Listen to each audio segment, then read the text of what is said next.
tell you this. For the people saying, either you knew the rules, you crossed, and you took your chances, and you're lucky you didn't get a fine. First thing I'll say is this. I was going to swear. I'm not going to. You knew the rules, and you got what you deserved. Awesome. Now do, elderly people wearing shawls. That's what you get for wearing such tight little shawls. If anybody gets the citizens' records, congratulations. You knew the rules, and you did it anyhow. There would be some merit to that if the rules were not child rules. Secondly, I knew the rules, and on the ArriveCAN app, for anybody who has ever had the displeasure of downloading it, there's a section that speaks to exemptions of minor children crossing the border with vaccinated adults, and in the exemption section of the ArriveCAN app is a section talking about COVID infection within the last, it was either 180 days or 90 days. I think it was 180 days. There was an exemption in the ArriveCAN app. We had been infected within the relevant, under the ArriveCAN app, exemption period, as these other apps. I still downloaded that damn app. I still filled out all of the information, scanned our passports, gave it to the government, told them my child's medical status, and we crossed the border, answer all the questions, and that's it. We go home. I get a call 5 days later or 6 days later, this call. I get this call 6 days later.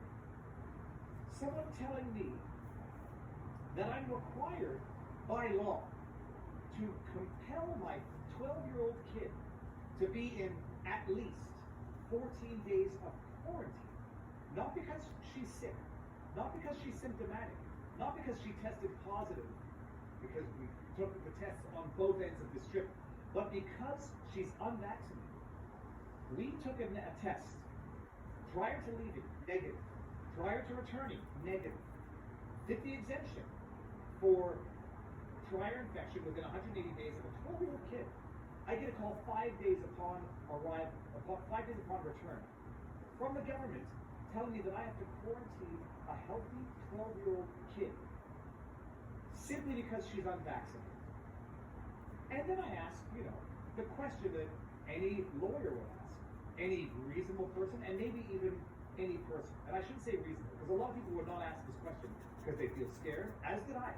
Because they feel pressured and bullied, as did I. And because they don't want to start a fight, as I did not want to do. What provision of law, Madam Clerk, on the phone, telling me I've got to lock my 12-year-old healthy kid up because she forgets her medical status? What provision of law are you referring to? What provision of law requires me to perform what is nothing shy of child abuse? Because it comes from the government, doesn't make it not child abuse.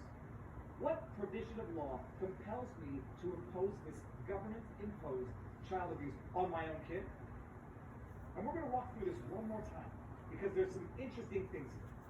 Sir, other than the repetitive use of the term sir, which is the last resort to, I don't know, and I want to use your name as though you're the able for making me explain what it is we're telling you to do. Let's start. I've read the Quarantine Act, people. They can designate quarantine officers to carry out inspections when they suspect them to carry out. This is under the Quarantine Act. It's something like that. The local quarantine is sub-delegated by way of regulations to be established.